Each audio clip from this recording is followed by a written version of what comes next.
Bem-vindos ao Expresso DT, o videocast do Sebrae no desenvolvimento territorial.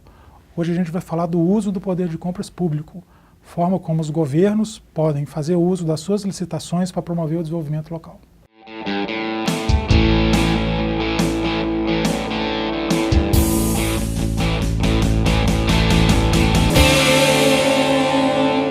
Com a Lei Geral da Micro e Pequena Empresa, que é a Lei Complementar 123, um grande avanço nos mercados para a pequena empresa, nas oportunidades de negócio para a pequena empresa, um grande avanço, sem sombra de dúvida, foi a abertura das licitações com uma grande política de fomento ao desenvolvimento local, por meio do qual os municípios, estados e a União passam a ter a obrigação de fazer compras especificamente das microempresas, empresas de pequeno porte, microempreendedores individuais.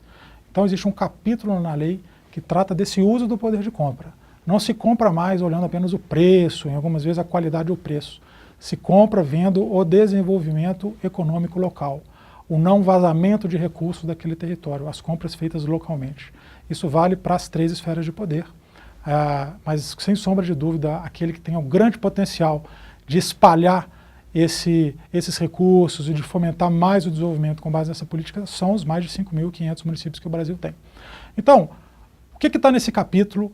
Todos têm que obrigatoriamente cumpri-lo. É fundamental. O Brasil hoje já tem mais de 4.000 leis municipais, já existe a regulamentação federal e já existem várias regulamentações estaduais.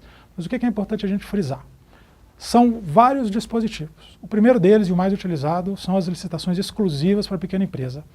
Licitações de até R$80 mil devem ser feitas exclusivamente para pequenas empresas. Esse é o principal dispositivo que está sendo mais aplicado. Cotas para pequenas empresas. Em grandes licitações de bens e serviços divisíveis, é obrigatório que o ente público retire uma cota, separe uma cota de até 25% do total para que só pequenas empresas participem dessa licitação específica, dessa cota específica. Outro ponto muito importante, subcontratações. Até 30% de grandes licitações em que seja possível haver subcontratações, como por exemplo obras, é obrigatório que o edital preveja o percentual de subcontratação que vai ser realizada junto a pequenas empresas. Então esse também é outro dispositivo muito importante da lei, tem que ser mais usado, não há muitos casos de uso desse dispositivo.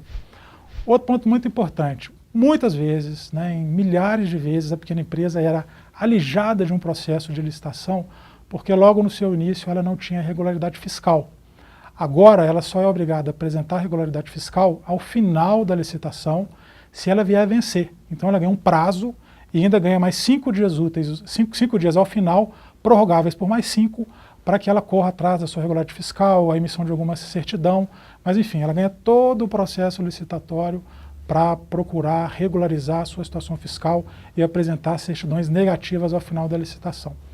Outro ponto importante é o empate ficto, é o último ponto que a gente vai comentar aqui, é o empate ficto. Pequenas empresas que percam uma licitação, ou seja, apresentem um preço maior do que a grande empresa vencedora, se é uma pequena empresa vencedora, o que a lei quis já foi extremamente alcançado, a pequena empresa venceu a licitação. Se uma grande empresa vence a licitação e a pequena empresa oferece um preço até 10% superior, essa pequena empresa passa a ter o direito de cobrir o preço da grande. Se ela der R$1 a menos do preço da grande, ela vence a licitação. Então tem uma etapa a mais, deve haver uma etapa a mais em todas as licitações, que é a consulta para a pequena empresa que ficou em segundo lugar na licitação ou para as pequenas empresas que ficaram no intervalo de até 10% de preço a mais, pela ordem de preço, para que ela cubra o preço da grande empresa que venceu a licitação. Se for um pregão, vale frisar que esse intervalo deve ser de 5%, nos casos de pregão presencial ou eletrônico.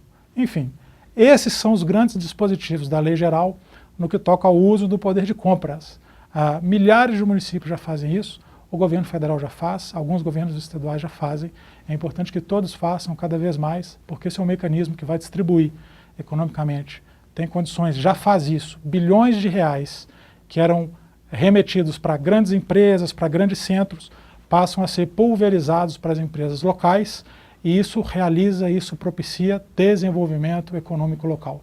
Isso ajuda no desenvolvimento econômico local e passa a ser uma ferramenta importantíssima de desenvolvimento econômico local, com o reforço de que é uma obrigação legal de todos os gestores públicos envolvidos com planejamento e execução de licitações. Obrigado pela visita. Se você gostou do nosso videocast, dê um joinha aqui. Se você gostou muito, não deixe de assinar o nosso canal no YouTube, o endereço está aqui embaixo. Se você quiser mandar alguma pauta, alguma sugestão, alguma ideia de entrevista, entre no nosso perfil, na nossa página no Facebook, Sebrae no Desenvolvimento Territorial, o endereço também está aqui, e mande lá a sua sugestão. E lembre-se sempre, se é desenvolvimento, é prioridade do Sebrae.